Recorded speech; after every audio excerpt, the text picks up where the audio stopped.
The little bell above the diner door jingled softly just as the rain started coming down harder. Most people rushed inside to escape storms like this. The old biker walked in as if he didn't even notice it. Water dripped from his leather vest. His gray beard hung wet against his chest.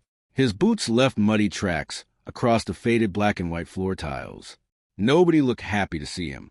A young couple near the window immediately lowered their voices. A truck driver sitting at the counter rolled his eyes. One of the waitresses whispered something to another employee and laughed. The old man seemed used to it.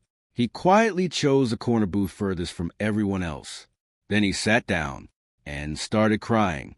Not loud crying, not dramatic crying. The kind of cry a man does when he believes nobody is watching. The kind that comes from somewhere deep. The kind that only appears after years of carrying pain. Every few seconds, he wiped his eyes with rough hands. But the tears kept coming. And nobody moved. Nobody except Emma. Emma Dawson had worked at Rusty's roadside diner for nearly 7 years. At 32 years old, she looked older than she should have. Life had done that. Long shifts, too many bills, too much grief, not enough sleep. Her faded blue uniform hung loose on her thin frame. Dark circles lived permanently beneath her eyes. But despite everything life had thrown at her, she still possessed something many people lost years earlier. Kindness, real kindness, the kind that hurt sometimes, the kind that cost something, the kind that made people call you foolish. Emma glanced toward the old biker. Something about him bothered her, not because he looked dangerous, because he looked broken. She grabbed a menu and walked over. "Evening, sir." The biker quickly wiped his eyes. "Yeah. You okay?" A small smile appeared. It looked painful. "Been better." Emma nodded. She understood that answer. People who had been through real pain always answered that way. Never too much, never too little, just enough to end the conversation. But Emma wasn't ready to leave. "What can I get you?" The old biker opened the menu, then closed it. His face changed. Embarrassment. Emma knew that expression, too. She had wore it herself many times. "Just coffee. Anything to eat?" "No." His answer came too quickly. Emma understood immediately. The man wasn't hungry because he didn't want food. He was hungry because he couldn't afford it. That realization squeezed her heart. She looked down at his hands. They were shaking slightly. The hands of a man exhausted beyond words. She walked back toward the kitchen. Another waitress smirked. "What does Grandpa Biker want?" "Coffee." "That's it." Emma nodded. The woman laughed. "Probably spent all his money on that motorcycle." Emma didn't answer, because she knew what being judged felt like. After her husband died 4 years earlier, people had judged her too. Tom Dawson had been a volunteer firefighter. The kind of man who stopped to help strangers. The kind who fixed neighbors' cars for free. The kind who never expected anything back. Then one winter night, a warehouse fire collapsed. 3 firefighters never came home. Tom was one of them. Emma still remembered the knock on the door. Still remembered opening it. Still remembered seeing 2 uniformed men standing outside. Still remembered the way her legs gave out. After that came the medical bills, the funeral expenses, the debt, the loneliness, the endless struggle. People always talked about grief. Nobody talked about poverty. Nobody talked about how expensive it was to lose someone. Within 2 years, she'd lost a house, then the savings, then almost everything else.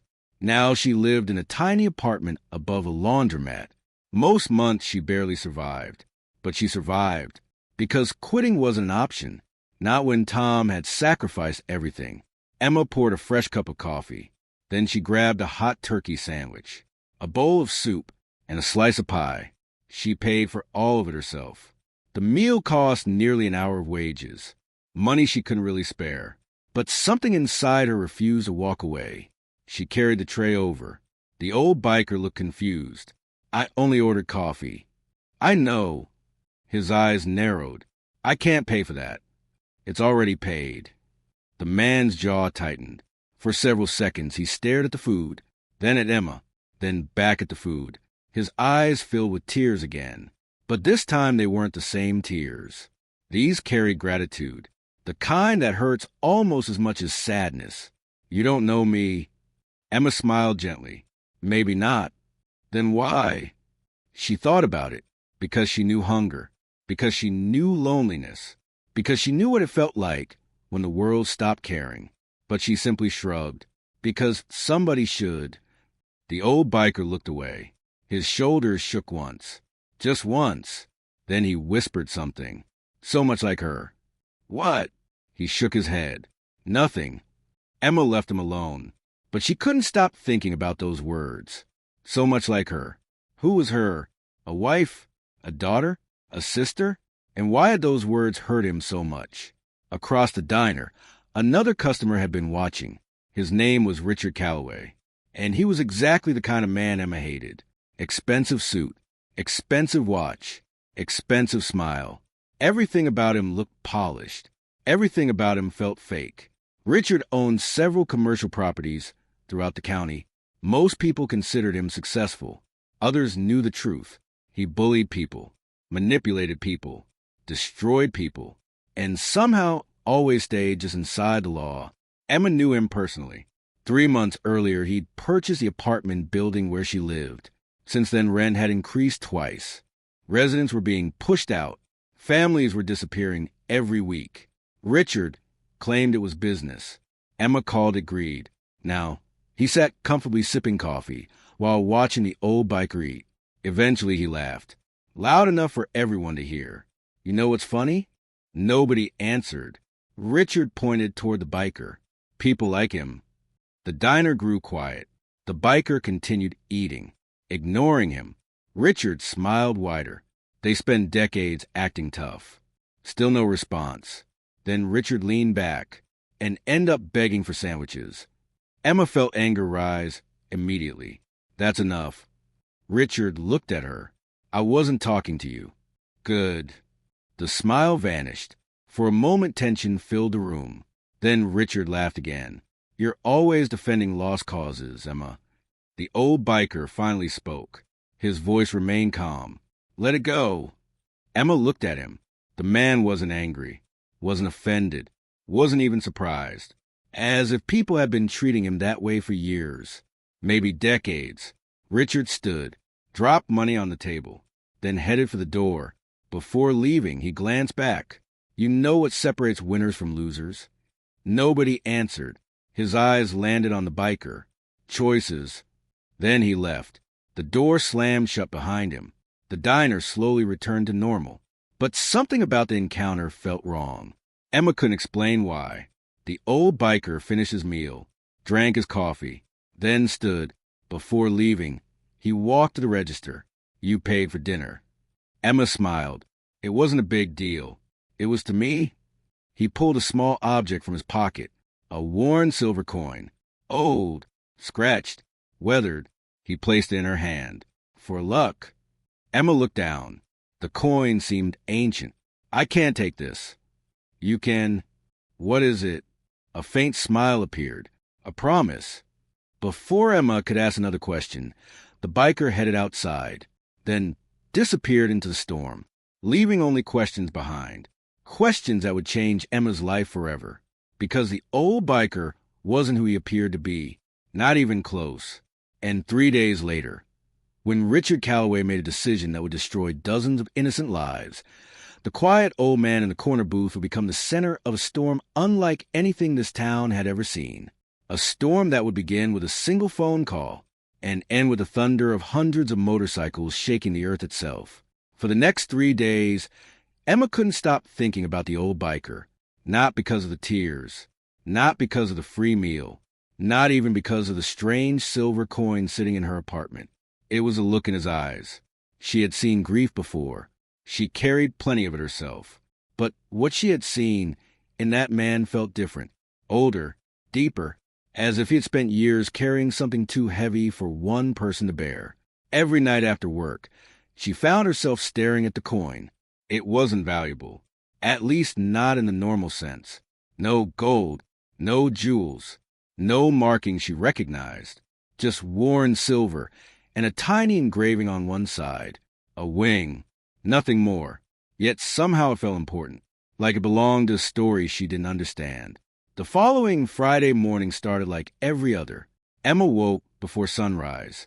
The pipes in her apartment rattled. The laundromat machines downstairs hummed through the floor. She drank cheap coffee and checked her bank account. The number made her stomach sink. $36. Rent was due in 6 days. Electricity was overdue. Her car needed repairs. And she still had groceries to buy. She closed the banking app before it could ruin her entire day. Some problems were easier to ignore for a few hours. By noon, the diner was busy. Truckers, travelers, construction workers, the usual crowd. Emma moved between tables with practiced efficiency. Smile, refill coffee, take orders, deliver food, repeat. For a few hours, life felt normal. Then Richard Calloway walked through the door. The atmosphere changed immediately. Some people have that effect. They don't need to say anything. Their presence alone creates tension. Richard was one of those people. He sat at the counter, ordered coffee, and watched everyone like a man inspecting property. Emma avoided him as much as possible. Unfortunately, Richard wasn't there for lunch. He was there for her.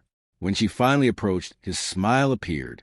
The same smile that always made her uncomfortable. "Emma, what can I get you? You know we should talk." "No, we shouldn't." His smile widened. Still upset about the rent increases? Several nearby customers glanced over. Emma kept her voice calm. People are being forced out. It's business. Families are losing their homes. It's business. The repetition made her angry. Richard seemed to enjoy that. "You know what your problem is?" Emma sighed. "No. You think life should be fair." A few customers listened quietly. Richard continued. "The world doesn't reward good people." His eyes narrowed slightly. "It rewards smart people." Emma looked directly at him. "Then why do you seem so unhappy?" The smile disappeared instantly. For a brief moment, something ugly flashed across his face. Then it was gone. Richard stood, placed money on the counter, and leaned closer. "Careful." The words sounded more like a threat than advice. Then he walked away. Emma watched him leave. A knot formed in her stomach. Something was coming. She could feel it. The question was what? The answer arrived 2 days later. Sunday evening. Nearly every resident of Emma's apartment building received the same letter. Eviction notice. 90 days. The building was being cleared. Richard planned to demolish it. The land would become luxury condominiums. Most tenants had nowhere else to go. Some cried. Some screamed. Some simply stared at the paper. Defeated, Emma sat on her bed, reading the notice again and again. The words blurred. Where would she go? How could she afford another place? Rent prices had exploded across the county. Even small apartments cost more than she earned. For the first time in years, genuine fear settled into her chest. Not stress, not worry, fear. The kind that keeps people awake all night. The kind that whispers terrible possibilities. By morning, everyone in the building was talking.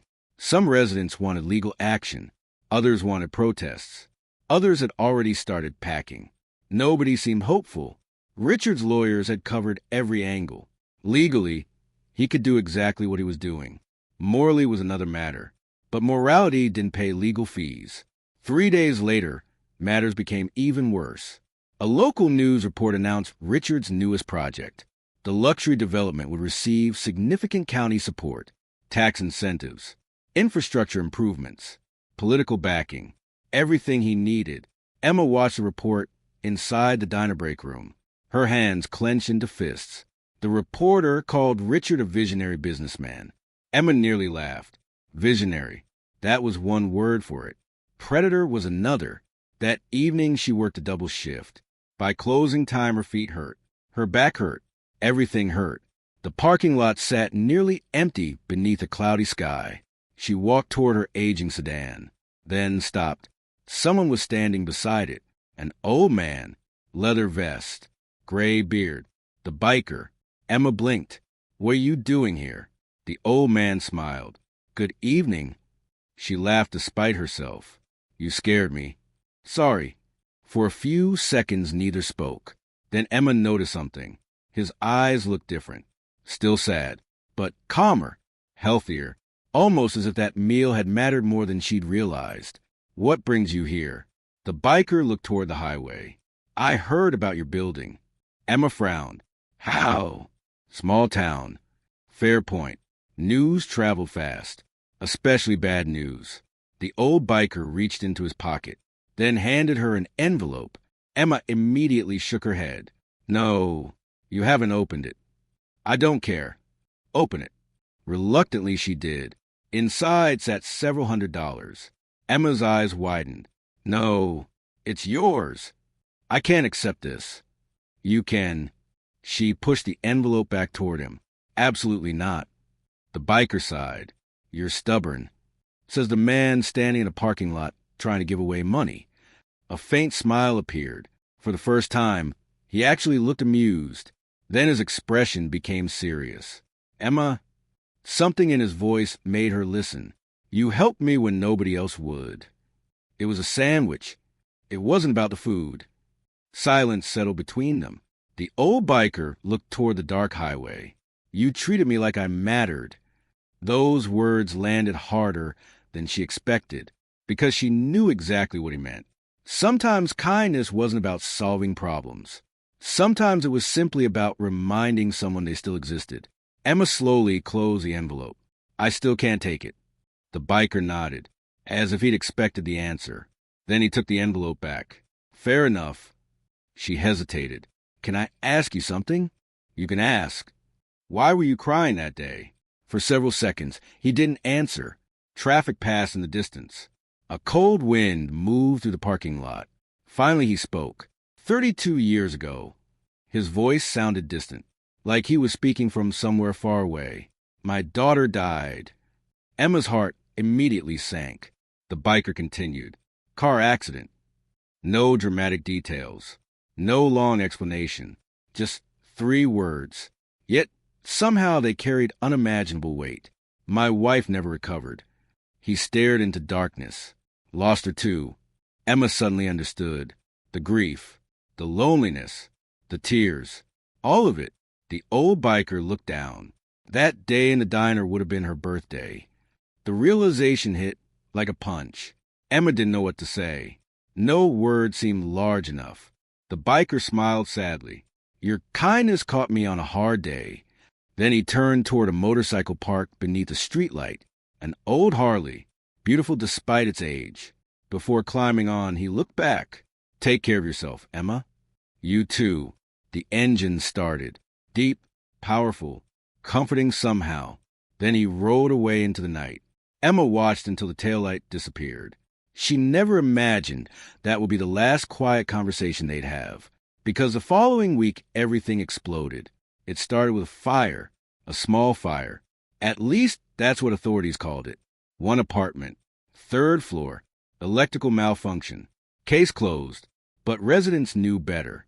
The timing was too convenient, especially since the family living there had been organizing opposition against Richard's development plans.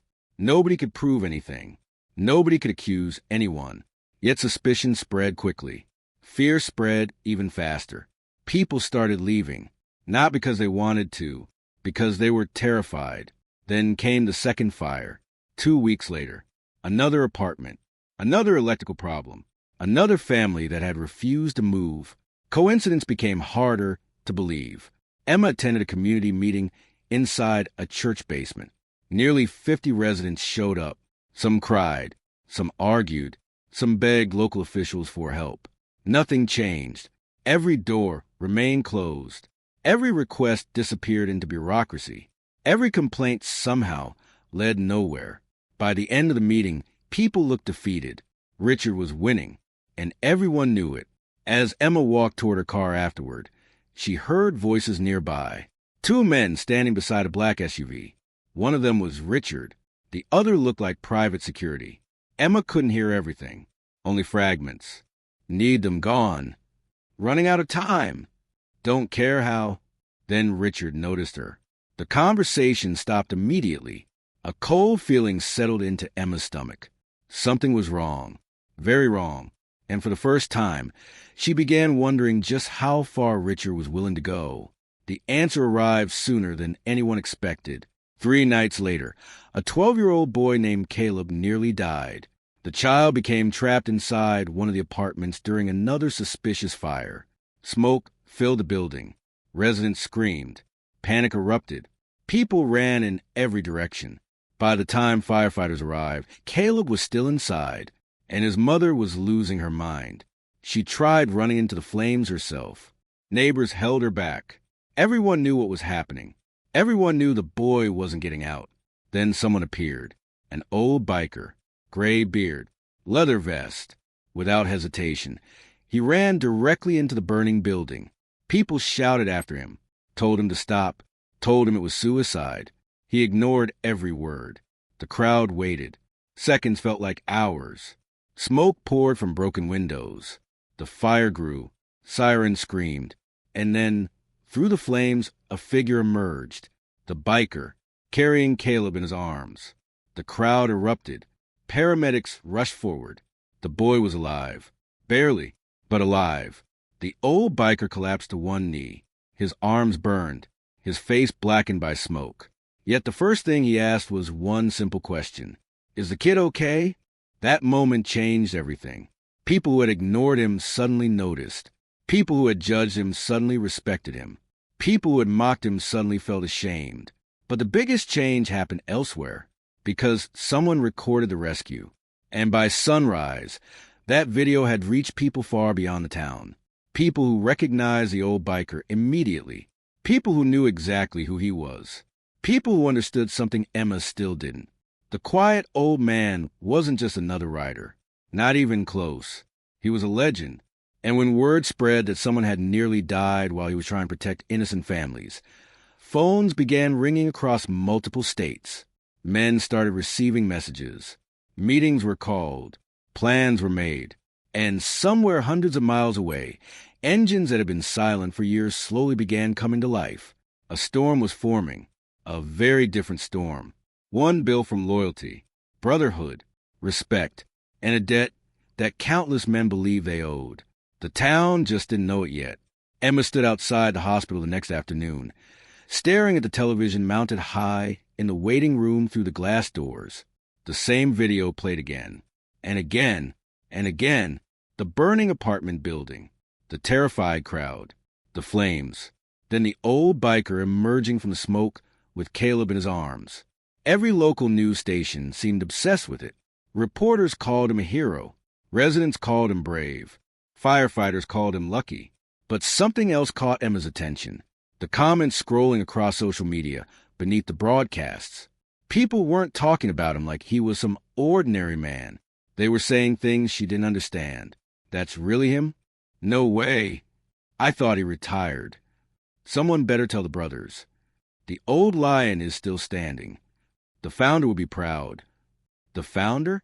The brothers? Emma frowned. Who exactly was this man? She had asked around after seeing the rescue. Nobody seemed to know much. Only rumors. A former military veteran. A retired mechanic. An ex-trucker. A drifter. Every person had a different story. None of them matched. Yet all of them agreed on one thing. The old biker lived quietly. Kept to himself. Never caused trouble. Never sought attention. Never talked about his past. Which only made the mystery larger. That evening Emma finally found him. The old Harley sat outside a small cabin near the edge of town. The structure looked ancient. Weathered wood. Rusting roof.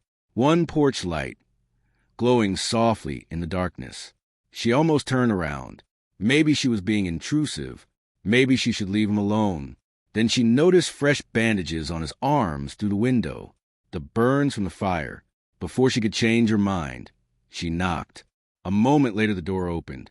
The biker smiled. Emma, you know that's becoming creepy. What is? You somehow always know it's me. A small chuckle escaped him. Not many people visit. She held up a paper grocery bag. Brought dinner. His eyebrows lifted. Again, you saved a kid. I did what anyone would have done. Emma laughed. No.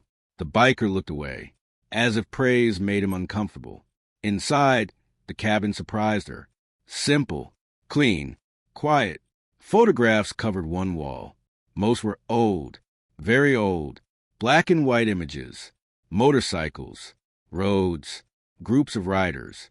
A younger version of the biker appeared in many of them, tall, strong, confident, surrounded by dozens of other men. Emma studied one picture. What club was this? The biker froze, only for a second, but she noticed. Then he calmly placed 2 plates on the table. Long story. That answer immediately increased her curiosity. She sat down. So, tell me.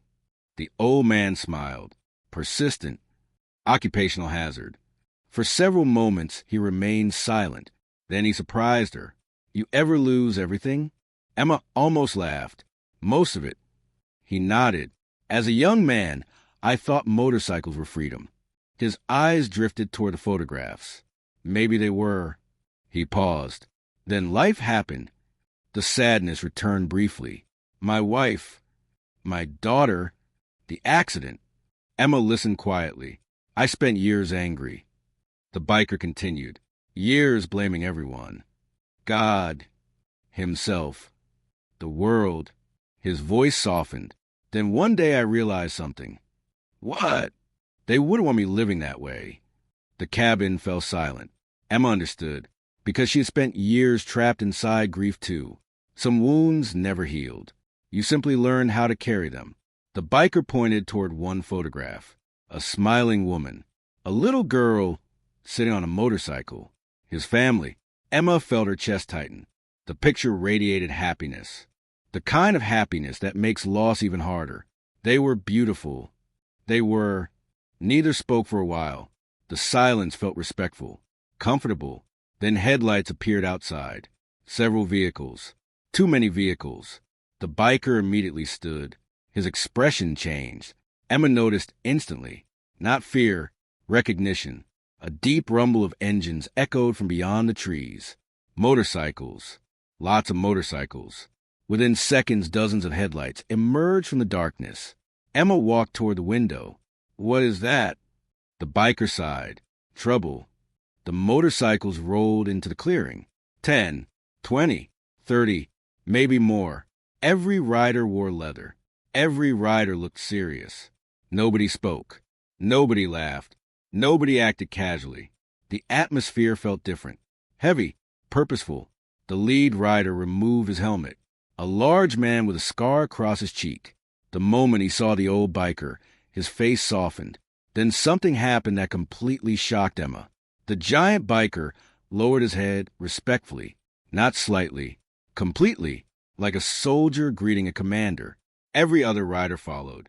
The old biker closed his eyes, almost like he had hoped this day would never come. Emma stared. What is happening? Nobody answered. The scarred rider stepped forward. Tommy. The old biker sighed. Frank. We saw the video. Silence. We knew eventually. More silence. Then Frank's voice hardened. You should have called. Tommy. For the first time, Emma heard his name. The old biker looked tired. I didn't need anyone. A few riders exchanged glances. Frank laughed once. Not because anything was funny. Because the statement was ridiculous. You save a kid from a burning building, and half the country recognizes you. The biker shook his head. I wanted peace. Frank looked around. At the approaching darkness. At the worried faces. At the town in the distance. Then he said something Emma would never forget. Peace ended when innocent people started getting hurt. The words carried weight. History. Meaning. Clearly everyone present understood except her. Frank finally noticed Emma. Who is she? Before Tommy could answer, another rider spoke. That's the waitress. Immediately dozens of eyes turned toward her. Emma felt uncomfortable. The riders weren't hostile. Quite the opposite. Several looked grateful. Others looked curious. One elderly biker actually smiled. The sandwich lady. Emma blinked. The what? Frank stared at her, then unexpectedly extended his hand. Thank you. Emma looked confused. For what? The giant biker glanced toward Tommy. For reminding him who he was. Nobody explained further. Nobody needed to. Yet somehow the statement felt important. The riders remained for nearly an hour, talking quietly outside. Emma couldn't hear much, only fragments, evidence, families, lawyers, chapters, brothers. The conversation sounded serious, organized, intentional. Whatever these men were planning, it wasn't random. Eventually Emma left, but not before pulling Tommy aside. Who are they? He smiled sadly. Old friends. That's not an answer. No, it isn't. Then he surprised her again. Maybe someday. The next morning, everything changed. Emma arrived at work and immediately noticed tension. People were whispering, gathering around phones, watching news reports. When she reached the counter, another waitress shoved a screen toward her. Look. Emma's stomach dropped. A photograph filled the display. Tommy, much younger, standing beside hundreds of motorcycles. Leather vest, confident smile. The headline beneath read, Legendary biker leader identified after heroic rescue. Emma read further and felt her pulse quicken. The article described decades of history, road rides, charity events, veterans programs, disaster relief efforts, community outreach, mentorship, brotherhood, and at the center of countless stories stood one name, Thomas Tommy Walker, one of the most respected Hell's Angels riders of his generation, a man whose reputation had spread across the country, a man who had stepped away years earlier after personal tragedy, a man many younger riders considered legendary. Emma stared at the screen, the quiet old biker, the grieving father, the man crying over coffee, the man she had bought a sandwich. That man? It felt impossible. Yet the photographs didn't lie. Neither did the reactions spreading online. Thousands of comments, thousands of messages, people sharing stories, veterans thanking him, families praising him, former riders honoring him. The deeper Emma read, the more shocked she became. Tommy wasn't famous. Famous wasn't the right word. He was respected. The difference mattered. That afternoon, another fire broke out. This one larger than the others. Much larger. Fortunately, nobody died. But investigators discovered something unexpected. Evidence. Actual evidence. Accelerants. Tampering.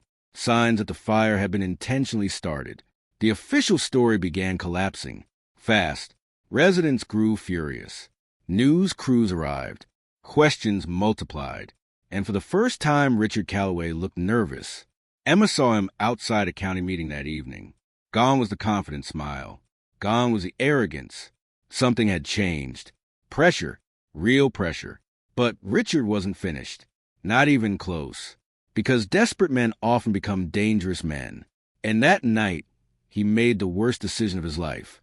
Near midnight, Tommy was riding home when a pickup truck appeared behind him. Then another. Then a third. The vehicles stayed close. Too close. Following. Watching. Waiting. Tommy recognized the signs immediately. He had lived long enough to recognize trouble.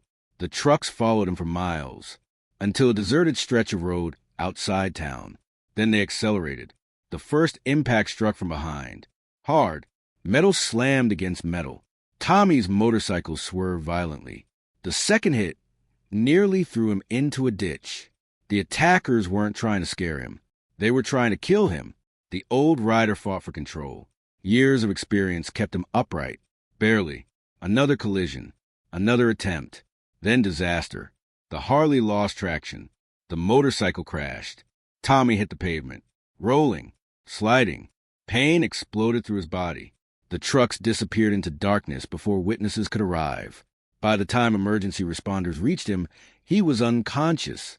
Word spread before sunrise. And when the news reached Emma, she felt physically sick. She rushed to the hospital. The waiting room was already full. Not with reporters. Not with curious residents. With bikers. Dozens of them. Silent. Serious. Waiting.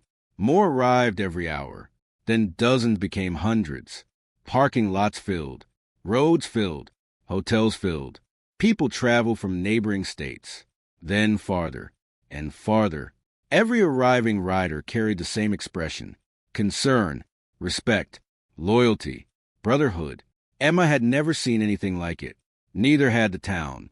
By evening, one question echoed everywhere. Who would do something like this? By midnight, another question replaced it. What would happen when the rest of the brothers arrived? Because everyone understood one thing. The gathering outside the hospital wasn't the main event. It was only the beginning. Far beyond the town limits, across highways stretching in every direction, engines were already starting. Messages were spreading. Calls were being answered. Debts were being remembered. And an army of riders was beginning to move, not for revenge, not for chaos, but for one old man who had spent his life helping others. One old man who had never asked for anything. Until now, by sunrise, the hospital no longer looked like a hospital. It looked like the center of something much larger. Motorcycles lined every available space. The parking lots overflowed. Nearby streets filled. Gas stations, diners, and motel lots across town slowly filled with riders arriving from every direction. Nobody caused problems. Nobody made threats. Nobody blocked roads. They simply arrived and waited. That was somehow more powerful. The silence made people nervous. Emma sat in a plastic chair outside Tommy's room. She hadn't slept. Neither had most of the people gathered there. Doctors finally emerged shortly after 8. Every conversation stopped. Every eye turned. The physician looked exhausted. He survived. A collective breath escaped the room. But the word hit everyone like a hammer. The doctor continued. He suffered multiple fractures, several broken ribs, a collapsed lung, severe trauma. Emma's heart sank. The doctor removed his glasses. The next 48 hours are critical. Questions immediately followed. Would he recover? Could he walk? Would he ride again? The doctor couldn't answer. Not yet. The uncertainty hurt almost as much as bad news. As the crowd slowly dispersed, Emma found herself standing beside Frank. The scarred biker looked even larger in daylight. His expression remained unreadable. For a while, neither spoke. Then Frank surprised her. You know why all these men are here? Emma glanced around. Hundreds of riders. Hundreds of worried faces. No. Frank nodded slowly. 26 years ago, I was drunk. The confession caught her off guard. Drunk enough to get myself killed. He looked toward Tommy's room. Or kill someone else. His jaw tightened. I crashed. Silence. My wife was pregnant. Emma listened carefully. The police should have arrested me. What happened? Frank smiled faintly. Tommy happened. Emma frowned. He found me before the cops. Frank laughed softly. Dragged me out of a ditch. His eyes became distant. Then sat with me all night. The large biker swallowed hard. He didn't lecture me. Didn't judge me. Didn't humiliate me. The next words came quietly. He saved my life. Frank looked around the hospital.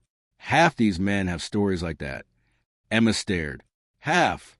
Frank shook his head. Probably more. For the first time she began understanding. The respect. The loyalty. The turnout. It wasn't fear.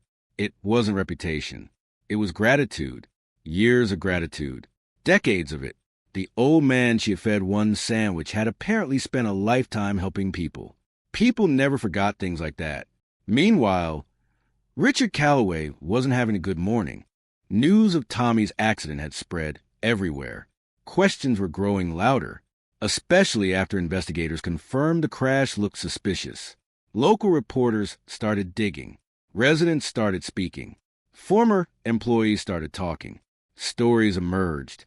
Stories Richard had spent years burying. Questionable property deals. Intimidation. Harassment. Legal gray areas. Nothing individually devastating. But together, the picture looked ugly.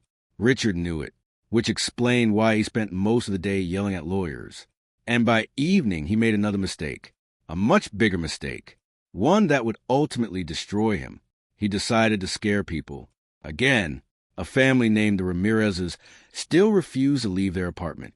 Richard had targeted them repeatedly, not because they were wealthy, because they were vulnerable. Carlos Ramirez worked construction. His wife cleaned hotel rooms. 3 children shared a tiny apartment.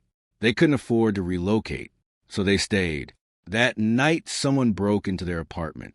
No theft, no vandalism, just a message spray-painted across a wall. Leave. The family called police. The story spread, and something unexpected happened. Residents stopped being afraid. Sometimes pressure breaks people. Sometimes it unites them. By the following morning, dozens of tenants gathered outside the building. Then hundreds. News crews arrived. Church groups arrived. Veterans arrived. Teachers arrived. Retirees arrived. The community was waking up, and Richard hated every second of it. Inside the hospital, Tommy finally regained consciousness. Emma happened to be there. His eyes opened slowly. Pain immediately flashed across his face. Then confusion. Then recognition. Emma, she smiled through tears. Hey, you look terrible. Emma laughed. The sound surprised both of them. Even injured, Tommy still managed humor. The old biker looked around. How long? 2 days. His expression darkened. That's unfortunate. Emma shook her head. You almost died. I know. Then stop worrying about everyone else. Tommy smiled weakly. Can't. That answer somehow felt exactly right. A few minutes later, Frank entered. The giant biker immediately looked relieved. Good. Frank folded his arms. You scared people. Sorry. No, you're not. Tommy actually laughed, then regretted it immediately when pain shot through his ribs. For several moments, neither spoke. Then Frank's expression became serious. The fires. Tommy nodded. The crash. Tommy nodded again. Frank leaned closer. We found witnesses. The room became silent. Emma noticed Tommy's eyes sharpen instantly. What kind of witnesses? Good ones. Something passed between the two men. Something significant. Tommy looked toward the window, then closed his eyes. He crossed the line. Frank's jaw tightened. Yes. The simple exchange carried enormous weight. Neither man needed lengthy explanations. They both understood. The situation had changed.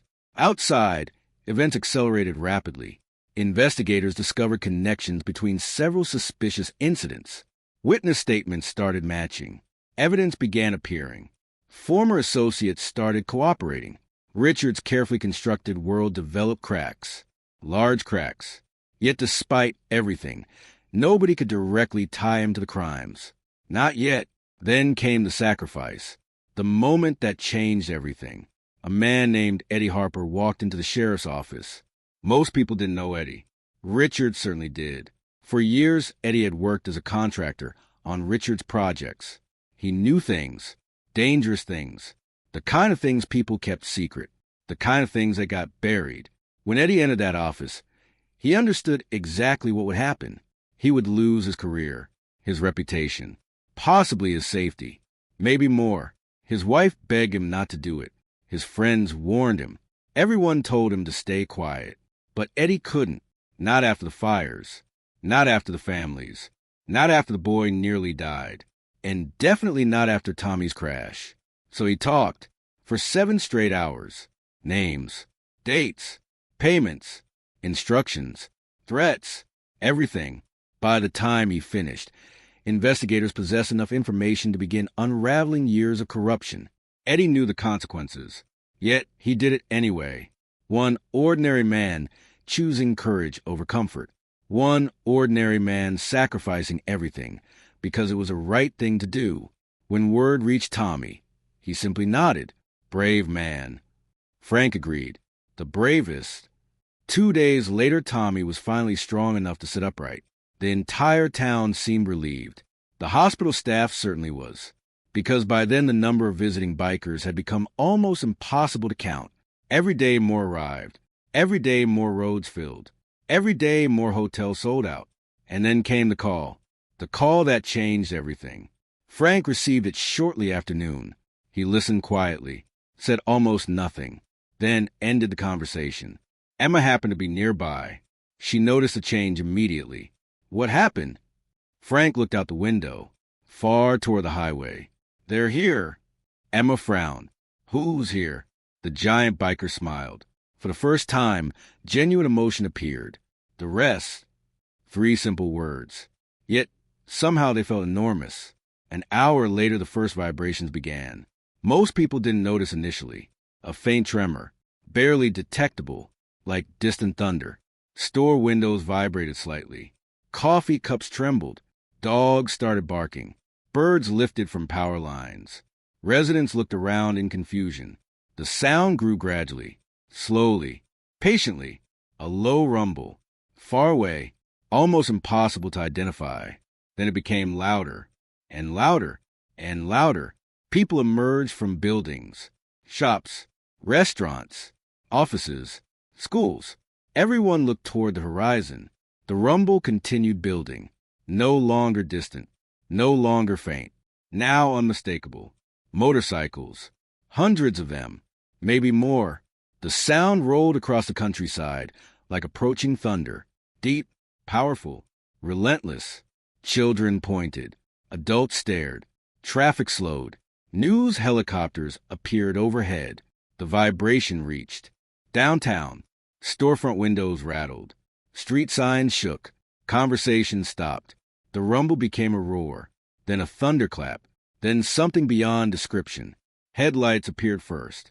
Tiny points of light stretching across a highway. Dozens, then hundreds, then seemingly endless. The line extended beyond visible distance. People stood speechless.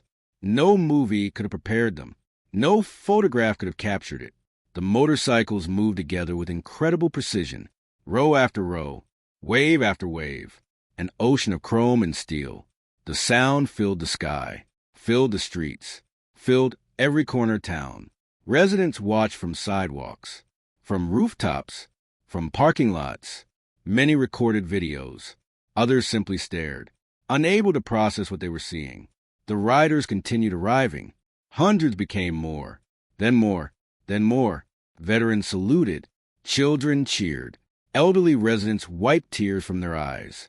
Even people who disliked motorcycles found themselves overwhelmed, not by fear, by the scale, by the loyalty, by what it represented. The procession passed a hospital, and something beautiful happened. Every motorcycle slowed. Every rider lowered speed. Every engine softened slightly. A silent gesture of respect for one injured brother inside. One old rider who had spent decades earning loyalty the honest way. The crowd understood immediately. This wasn't intimidation. This wasn't power. This was love. The rough, imperfect, stubborn version of love that exists between people who have shared roads, hardships, losses, and years together. Inside his hospital room, Tommy heard the sound. His eyes closed. A single tear escaped. Frank stood beside him. Neither spoke. Words weren't necessary. Outside, the thunder continued rolling through town. And for the first time in his life, Richard Calloway felt something he rarely experienced. Fear, real fear, not because anyone threatened him, not because anyone attacked him, because he suddenly realized something. He wasn't fighting a few scared tenants anymore. He wasn't fighting one old biker. He wasn't even fighting public opinion. He was facing the consequences of every selfish decision he had made for years. And those consequences were finally arriving. Richard Calloway didn't sleep that night, not even for a minute. He sat alone inside his massive house overlooking the county, staring through floor-to-ceiling windows as darkness covered the hills. Normally the view relaxed him. Normally it reminded him of everything he had built, the money, the properties, the influence, the power. Tonight it felt different. Tonight the house felt empty, cold, too quiet. His phone rang constantly. Lawyers, business partners, political contacts, reporters, former friends suddenly becoming difficult to reach. Investors asking uncomfortable questions. Everyone seemed nervous. Everyone wanted answers. And for the first time in years, Richard didn't have good ones, because things were unraveling faster than expected. Eddie Harper's testimony had opened doors investigators never knew existed. Records were being reviewed, financial transactions examined, witnesses interviewed, former employees contacted. The sheriff's office suddenly had more leads than it could handle, and every new discovery pointed in the same direction, toward Richard, toward years of intimidation, toward years of manipulation, toward years of hiding behind expensive lawyers and technicalities. The walls were closing in. Meanwhile, something else was happening across town, something Richard couldn't understand. The bikers weren't causing chaos. They weren't making threats. They weren't demanding anything. Instead, they were helping. One group repaired damaged apartments. Another delivered food to struggling families. Several veterans organized fundraisers. A group of riders spent an entire day helping elderly tenants move belongings. Others paid hotel bills for displaced residents. The town watched in disbelief. People expected trouble. What they found instead was service. Reporters started covering those stories too. The public response was overwhelming. Support poured in from neighboring counties. Donations arrived. Volunteers appeared. Businesses offered assistance. The community was becoming stronger at the exact moment Richard needed it to remain divided, and that terrified him. 3 days after the massive arrival, Tommy was finally released from the hospital. Doctors weren't happy about it. Neither was Emma. You should still be resting. Tommy smiled. I've been resting. You've been arguing with nurses. They started it. Emma laughed despite herself. The old biker looked much thinner, much weaker. Walking still hurt. Breathing still hurt. Everything probably hurt. Yet his eyes looked brighter than they had in years. As if seeing all those people had reminded him of something important.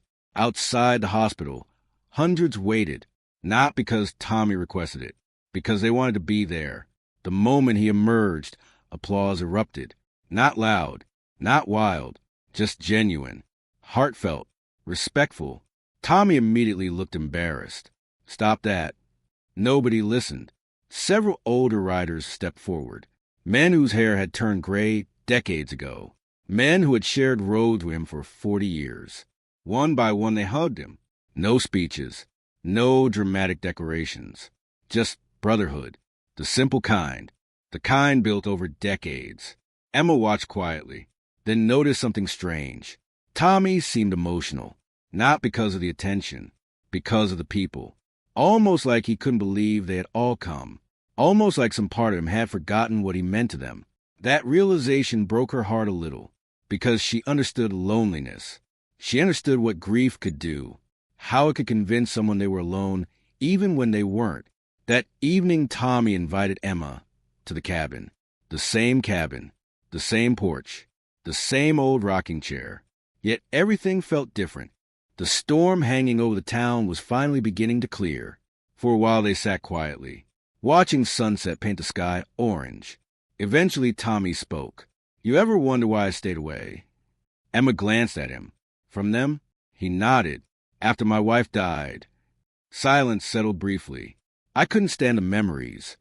His voice sounded distant. My daughter loved motorcycles. He smiled sadly. Used to ride on the back every chance she got. Emma remembered the photograph. The little girl. The huge smile. Tommy looked toward the horizon. Every road reminded me of her. His eyes glistened. Every ride. Every rally. Every gathering. The pain remained obvious even after all these years. Some wounds never completely disappeared. Tommy sighed. So I left. Emma listened carefully. I told myself it was easier. His smile became bittersweet. Turns out loneliness isn't easier. Those words hung in the air. Because they were true, pain shared became lighter. Pain carried alone became heavier. Tommy looked toward the silver coin Emma still carried. You kept it. Emma pulled it from her pocket. Of course. The old biker smiled. My daughter gave me that. Emma froze. The statement hit harder than expected. Tommy gently touched the coin. She was 8. A tear slid down his cheek. Spent months saving allowance money. He laughed softly. Thought it would bring me luck. Emma suddenly understood why he had given it away. Why it mattered. Why that felt important. The realization made her emotional. You gave me the most valuable thing you owned. Tommy shrugged. You needed it. No. Emma's voice cracked. You did. The old biker smiled. Maybe, but neither argued further. Because some gifts weren't about value. They were about trust. And trust couldn't be measured. The following week delivered the final blow to Richard Calloway. Investigators executed multiple warrants. Financial records disappeared into evidence boxes. Former associates cooperated. Additional witnesses emerged. The case expanded rapidly. Then came the public hearing. The entire county seemed to attend. Residents packed every available seat. News cameras lined walls. Reporters filled aisles. Richard arrived wearing another expensive suit, but the confidence was gone. Completely gone. He looked tired, older, smaller somehow. The evidence presentation lasted hours. Witness after witness spoke. Families described intimidation. Former employees described pressure. Contractors described suspicious instructions. Investigators revealed findings. Documents appeared. Records appeared. Payments appeared. Patterns emerged. By the end, the picture was devastating. No single dramatic revelation. No shocking movie-style confession. Just a slow, undeniable weight of truth. The kind impossible to escape. The kind built piece by piece. Brick by brick. Fact by fact. When it finally ended, the room remained silent because everyone understood. Richard had spent years believing money placed him above consequences. Now consequences had finally arrived. Outside the courthouse, reporters swarmed. Questions flew. Cameras flashed. Residents celebrated cautiously, not because they hated Richard, because justice mattered, because accountability mattered, because innocent families mattered, and because sometimes ordinary people needed proof that doing the right thing still meant something. That night, Emma received another surprise. A community fundraiser had been organized for displaced residents. The response exceeded every expectation. Businesses donated. Churches donated. Veterans donated. Motorcycle clubs donated. Thousands upon thousands of dollars poured in. Enough to help dozens of families. Enough to create real hope. Enough to change lives. When organizers announced the results, applause filled the room. Then another surprise followed. A local contractor approached Emma. "You're Emma Dawson?" She nodded. The man smiled. "We got a small house available." Emma frowned. "What?" "One of the veterans groups purchased it." She stared. The contractor continued. "Needs work. Nothing fancy. But it's yours if you want it." For several seconds, Emma couldn't speak. She genuinely thought she'd misheard. "A house?" The man nodded. "Paid for." Her eyes filled instantly. "No, it's true. I can't afford. It's already handled." The room blurred. Tears came before she could stop them. For years she had struggled. For years she had barely survived. For years every month felt like a battle. And now suddenly there was hope. Real hope. Not charity. Not pity. A future. The first future she'd been able to see in a very long time. When she eventually found Tommy later that evening, she threw her arms around him. The old biker laughed. "What happened?" She could barely speak. "A house."